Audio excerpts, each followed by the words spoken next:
अब आज का जो सबसे इंपॉर्टेंट टॉपिक है उसको हम लोग जानने जा रहे हैं, गति के समीकरण, है ना। आज का जो इंपॉर्टेंट टॉपिक है वह क्या है? गति के समीकरण। गति के समीकरण। देखो, अगर हम लोग किसी वस्तु के प्रारंभिक वेग को u माने, अंतिम वेग को v माने, तय की गई दूरी को s माने और इस दूरी को तय करने में लगे समय को t माने और गति के दौरान पिंड का जो त्वरण हो उस त्वरण को स्मॉल a माने, तो गति के 3 समीकरण होंगे। गति के 3 समीकरण होंगे। ऐसी स्थिति में 3 समीकरण होंगे। पहला,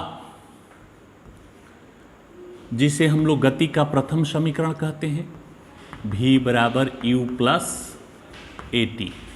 दूसरा, गति का द्वितीय समीकरण s बराबर यू टी प्लस हाफ ए टी स्क्वायर। और गति का तीसरा समीकरण v स्क्वायर बराबर यू स्क्वायर प्लस 2as।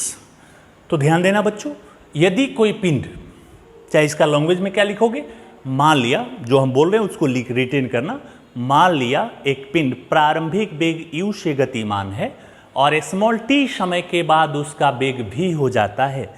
इस दौरान तय की गई दूरी s और पिंड का त्वरण a हो, तो इस परिस्थिति में गति के निम्नलिखित 3 समीकरण होते हैं। प्रथम समीकरण v बराबर u प्लस ए टी, द्वितीय समीकरण s बराबर यू टी प्लस हाफ ए टी स्क्वायर, तृतीय समीकरण v स्क्वायर बराबर यू स्क्वायर प्लस 2as। अब बच्चा लोग, इन तीनों समीकरणों को हम लोग प्रमाणित करेंगे कि क्या ये समीकरण सही हैं। प्रमाणित हो जाएगा तभी ना बोलेंगे नहीं ये फॉर्मूला होता है। तो इन तीनों फॉर्मूलों को जानेंगे। ध्यान देना, इन फॉर्मूलों को हम लोग पिछले क्लासेस में प्रमाणित कर चुके हैं और वो प्रमाणित किए थे हम लोग ग्राफिकली मेथड से। ग्राफिकली मेथड से हम लोगों ने प्रमाणित किया था। अब इसको आज दूसरी विधि से, ये कठिन था। आज जो हम बताने जा रहे हैं वो फिजिक्स का सबसे आसान तरीका आपको प्रमाणित, इसको कैलकुलस मेथड से भी प्रमाणित किया जा सकता है। तो अभी तो हम लोग कैलकुलस पढ़े नहीं हैं और एक जनरल मेथड है। तो इन फॉर्मूलों को प्रमाणित करने की हम 3 विधियां, एक विधि हम लोग पढ़ चुके हैं ग्राफिकली, कैलकुलस अभी हम पढ़ाएंगे, अभी पढ़ाए नहीं है, और दूसरी विधि आज बताने जा रहे हैं जनरल मेथड। इस विधि द्वारा इन फॉर्मूलों को साबित करेंगे और ये कैलकुलस अभी अगले क्लास में कैलकुलस पढ़ाएंगे।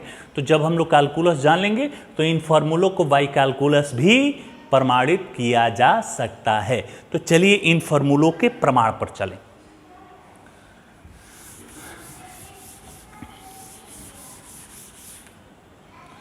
पहला, गति का प्रथम समीकरण, फर्स्ट इक्वेशन v बराबर u प्लस ए टी। प्रमाण। अच्छा बच्चा लोग, हम लोग क्या माने थे अभी? प्रारंभिक वेग क्या माने थे? u ना। अंतिम वेग क्या माने थे? v ना। और समय क्या माने थे? t। तो बताओ वेग में परिवर्तन कितना हुआ? वेग में परिवर्तन, अंतिम वेग माइनस प्रारंभिक वेग, प्रारंभिक वेग बराबर v माइनस यू। अब यहां देखो, वेग में परिवर्तन की दर, परिवर्तन की अब दर निकालो, दर, दर का मतलब बटा में समय, तो v माइनस यू बटा में t। और ये किसकी परिभाषा है? अभी हम बताए थे आज, वेग में परिवर्तन की दर को त्वरण कहते हैं और त्वरण को a से डिनोट करते हैं v minus you by T. तो क्या आया? a बराबर v minus you by T. तो v माइनस यू बराबर पीछे गुणा करो ए टी, v बराबर u को उधर भेज दो,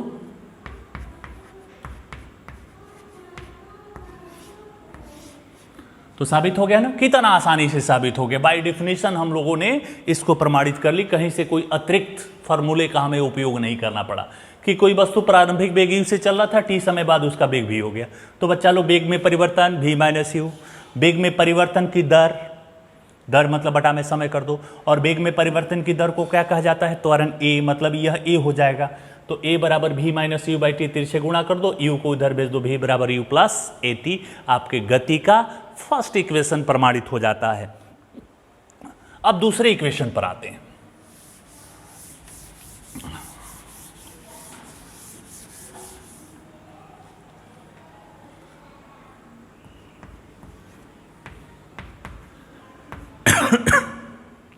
गति का द्वितीय समीकरण क्या आया था? ये s बराबर यू टी प्लस हाफ ए टी स्क्वायर। प्रमाण, इसका प्रूफ जाने तो प्रारंभिक वेग क्या था पिंड का? प्रारंभिक वेग u, अंतिम वेग v। औसत वेग क्या हो जाएगा? क्योंकि कोई भी पिंड दूरी तय करेगी तो औसत वेग से ही तय किया जाएगा। तो यहाँ u plus v by two, दो का औसत, औसत वेग से, औसत वेग से t समय में तय दूरी, तय दूरी s बराबर, दूरी बराबर चाल गुणे समय, चाल गुणे समय, s बराबर औसत चाल, औसत चाल u plus v by two, और समय कितना है t। ध्यान देना बच्चा लोग, यहाँ तक तो हम आसानी से पहुँच गए। अब देखो आसानी से इस फॉर्मूले को ध्यान से देखो, इस फॉर्मूले में कहीं भी है नहीं, है ना? और हमारे अभी फॉर्मूले में भी आ रहा है, तो v बराबर क्या होता है? u प्लस ए टी ना, तो क्या हो जाएगा?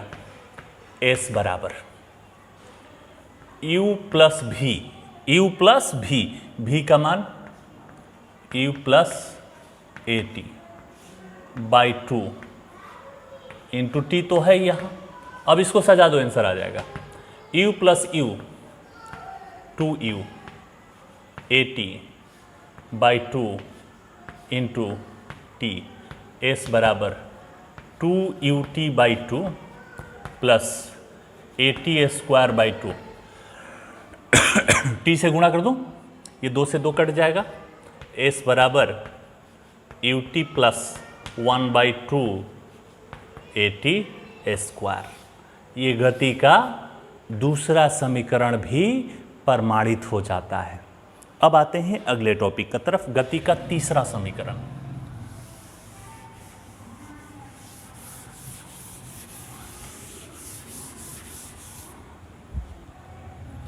गति का तृतीय समीकरण वी ए स्क्वायर बराबर u square plus two A S. प्रमाण, गति का प्रथम समीकरण क्या आया था? आया था ना, दोनों तरफ स्क्वायर कर दो, दोनों तरफ वर्ग करने पर वी स्क्वायर बराबर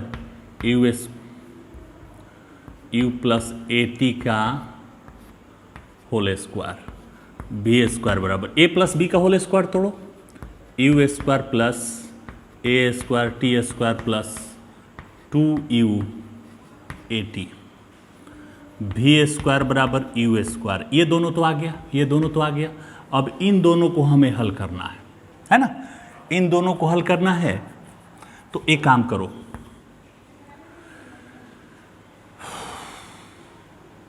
2a कॉमन करो, 2a, यहां से 2 और a कॉमन करेंगे तो क्या बचा, ut। इसमें 2 है नहीं और 2 कॉमन कर रहे हैं तो बटा में 2 चला जाएगा। a कॉमन कर चुके हैं तो एक a बचा, वी स्क्वायर बराबर यू स्क्वायर प्लस 2a। और ध्यान से देखो बच्चा लोग, ये किसका मान है, s का मान है ना। यहां लिख देते हैं, चूंकि s बराबर ut plus AT square by 2, therefore क्या हो जाएगा हमारा, वी स्क्वायर बराबर यू स्क्वायर प्लस 2as। यह s का मान है, वी स्क्वायर बराबर यू स्क्वायर प्लस 2as। ये हमारे गति का तीसरा समीकरण भी प्रमाणित हो जाता है। हम लोगों ने तीसरे समीकरण को भी साबित कर लिया।